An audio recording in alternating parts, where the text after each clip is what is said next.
Olá, sejam bem-vindos de volta ao canal. Tudo bem com vocês? No vídeo de hoje vamos falar um pouco sobre a Escola dos Análises.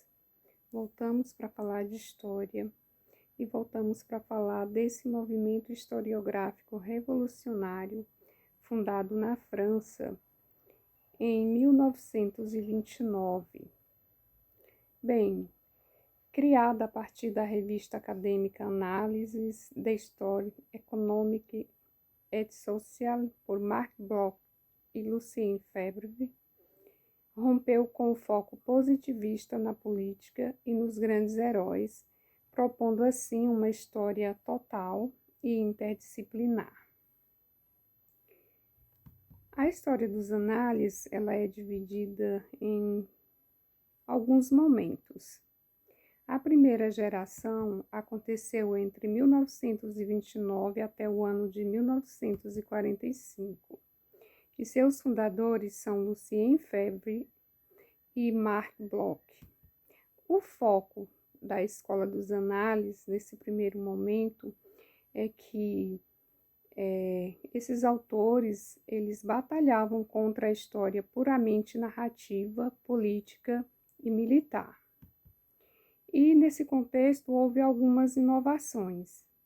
Foi instituída a história-problema e nesse momento faz-se perguntas ao invés de apenas narrar, e esses autores eles propuseram o diálogo da história com outras ciências sociais, como a geografia e a sociologia. A segunda geração, ela começa em 1945 e vai até o ano de 1968. Pode ser compreendida como a Era Brodel. Seu principal expoente foi Fernand Brodel. E o foco dessa segunda geração é justamente a longa duração.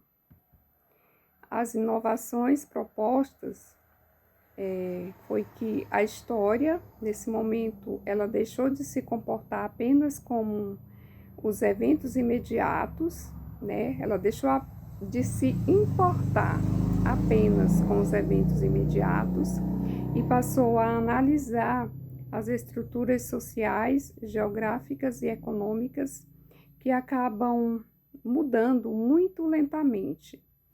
E essa segunda fase, ela também introduziu a história quantitativa e a história serial.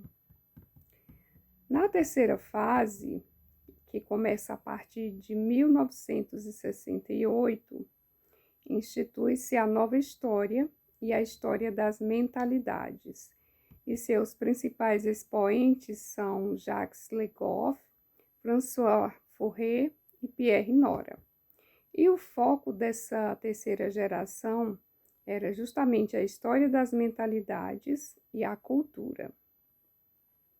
Houve algumas inovações, e entre elas houve uma descentralização dos temas, de forma que os historiadores passaram a investigar a vida cotidiana, a cultura popular, a família, o corpo, as crenças e a vivência das mulheres. Bom, por que os análises são tão importantes? Antes dos análises, a história tradicional focava apenas em documentos oficiais de reis e presidentes.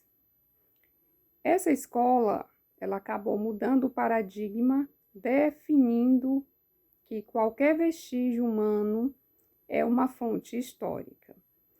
Então, podemos citar nesse contexto jornais, diários, cartas, pinturas e tradições. Tudo aqui acaba sendo valorizado e estudado e entendido como fonte. Então, gostaram do vídeo? Então, curta, se inscreva no canal e até mais. Tchau, tchau.